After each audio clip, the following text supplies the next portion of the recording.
Salutations! J'ai testé le Oppo Find X2 Neo, le Oppo Find X2 Lite sur la chaîne, lien dans la description si ça vous intéresse d'ailleurs. Maintenant, place au Oppo Find X2 Pro que j'ai gardé dans ma poche durant tout l'été. Une chose est sûre, d'une, ce smartphone c'est une tuerie, de deux, ça faisait vraiment longtemps que je n'avais pas testé un smartphone aussi cool sur Android.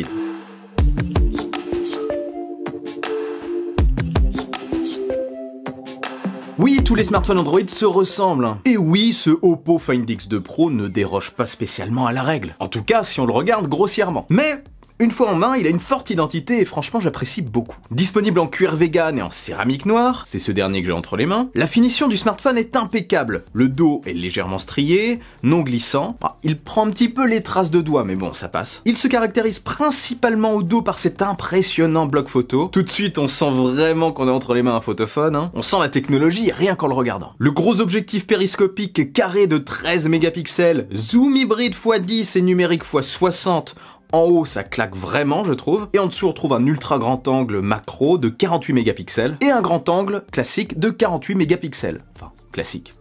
De 48 mégapixels quand même. Et là, on tient clairement l'un des meilleurs photophones de l'année, mais ça, j'en reparle un peu plus tard dans la vidéo. Et même côté vidéo, hein, jusqu'à de la 4K 60 IPS, c'est pas mal du tout ça. Les bordures droite et gauche du smartphone sont fines. Globalement, même s'il est massif, il offre une très bonne prise en main. Sur la tranche droite, on retrouve le bouton Power et sur la tranche gauche, les boutons de volume. D'un côté comme de l'autre, je les trouve vraiment très accessibles. Enfin, en tout cas pour moi. Et sur la tranche inférieure, on retrouve l'un des deux haut-parleurs stéréo de l'appareil.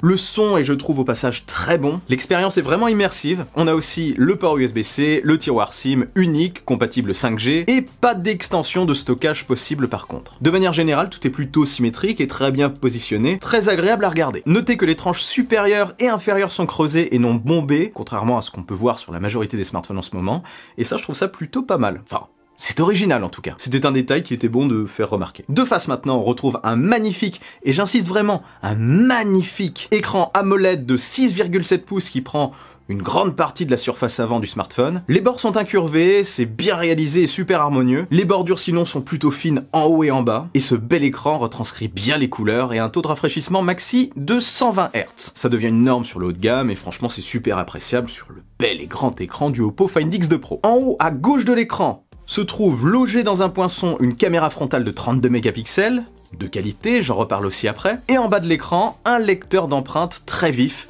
super efficace, et plutôt bien placé je trouve. C'est pas le cas de tous les smartphones. Bon bref, pour moi ce Oppo Find X2 Pro est une réussite d'un point de vue design. Vraiment j'aime beaucoup, j'ai totalement accroché. Pour ce qui est de la fluidité maintenant, le Oppo Find X2 Pro, là aussi, envoie du lourd, comme sur pratiquement tous les poids en fait, vous allez voir. Propulsé par un puissant Snapdragon 865 et 12 Go de RAM, ce smartphone a tout de ce qu'on peut attendre d'un ultra haut de gamme. Et je reprends encore cette voix. Il fera tourner sans souci vos apps et jeux préférés au maxi, et ça sera forcément très agréable sur ce magnifique écran. Concernant l'OS, la navigation, je me répète parce que je l'ai déjà dit, enfin je vais répéter un petit peu la même chose que ce que j'ai dit sur le Oppo Find X2 Neo et sur le test du Oppo Find X2 Lite, les vidéos que j'ai sorties précédemment. ColorOS est pour moi une vraie réussite. Cette surcouche propose tout ce qu'on attend sur un smartphone Android. Fluide, réactive, avec le fameux tiroir d'applications caractéristique d'Android, plein de bonnes idées, dont le split screen à 3 doigts, hein, c'est super pratique, je n'ai fait que l'utiliser cet été. Ça permet d'afficher deux applications de manière ultra rapide.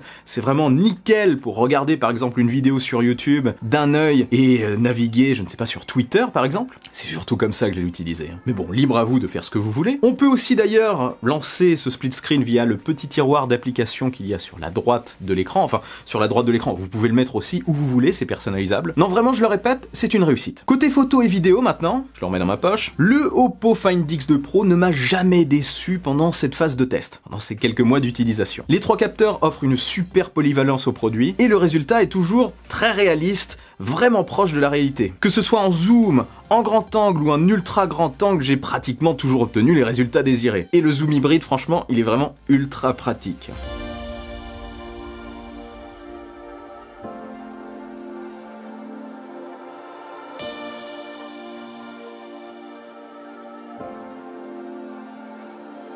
ça manque quand on ne l'a pas sur les autres smartphones. Les photos de portrait sinon sont aussi vraiment réussies, ce smartphone fait clairement le job, hein. Et sinon, les photos de nuit sont bonnes aussi, c'est ce qu'on attend d'un smartphone haut de gamme. Un petit mot sur la partie vidéo, j'ai été agréablement surpris par le résultat, très réaliste aussi, la stabilisation est vraiment excellente et ce quelle que soit l'optique. J'ai vraiment pu m'amuser avec cet été.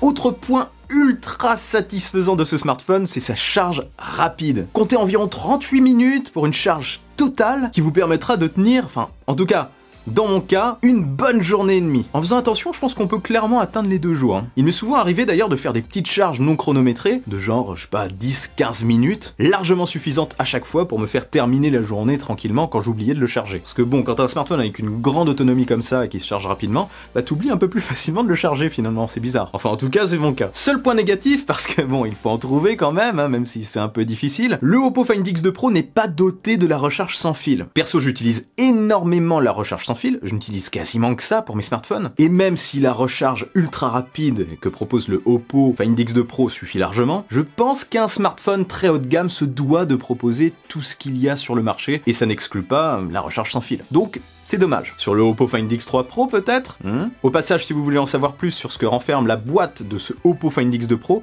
j'avais sorti une vidéo lorsque j'avais reçu le Pro, le Neo et le Lite. J'avais fait un gros unboxing commun. Je la glisse dans la description, mais sachez juste qu'il n'est pas fourni avec la coque que j'ai eu avec. C'était un modèle particulier. Bref, pour moi, ce smartphone est une véritable réussite. Ses seuls petits défauts, si je devais en ajouter, son poids, il est peut-être un petit peu lourd, encore ça ne m'a vraiment pas dérangé, c'est vraiment pour trouver quelque chose, et il lui manque la recharge sans fil. Sinon, bah il manque quoi? Il est IP68, donc il est résistant à l'eau et à la poussière, ça j'ai oublié de le dire tout à l'heure, et bah voilà quoi. Il est commercialisé en 512 Go, c'est largement suffisant aussi, pour 1199 € sur le site d'Oppo, ce n'est pas donné c'est sûr, mais je trouve qu'il vaut son prix, hein, franchement. Vous êtes vraiment sur de l'ultra haut de gamme et vous ne serez pas déçus. Vous pourrez peut-être le trouver moins cher en fouillant un petit peu sur d'autres sites, mais bon, j'ai vu qu'il décotait très peu. Hein. Gage de qualité peut-être. Quoi qu'il en soit, je mets des liens dans la description si ça vous intéresse. Voilà, bref, dites-moi ce que vous pensez personnellement de ce smartphone. Est-ce qu'il vous fait de l'œil? Est-ce que vous seriez susceptible de craquer? Et si cette vidéo vous a plu, eh bien partagez-la sans oublier le bon pouce en l'air qui claque. Abonnez-vous à ma chaîne pour m'aider à passer le cap symbolique des 100K.